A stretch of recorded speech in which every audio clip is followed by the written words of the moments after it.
What's up mga kababols? Magandang hapon ulit. Medyo maganda-ganda na yung panahon, ngunit medyo bad news. Ang ating maliit na kayak nabutas, kaya di na natin nakita kung saan banda. Pero nakatali lang yun, banda doon sa may unahan.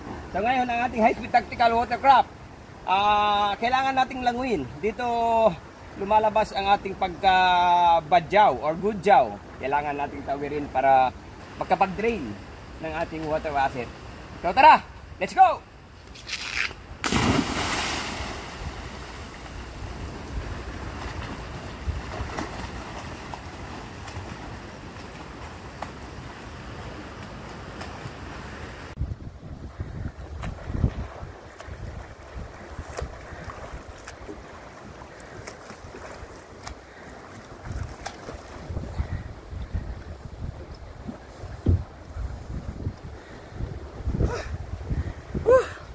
Grabe mga kababol, medyo malakas yung alon.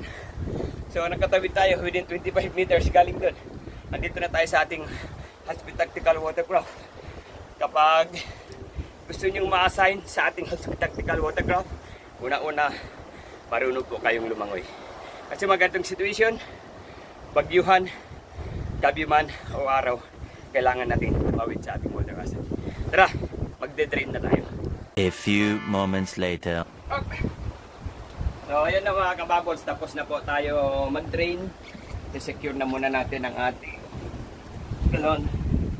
Then lalangoy na naman ulit si kababols, babalik doon sa ating pinanggalingan. So samahan nyo muna kami, lalangoy na naman tayo. Woo! Let's go ulit. Pauwi na tayo.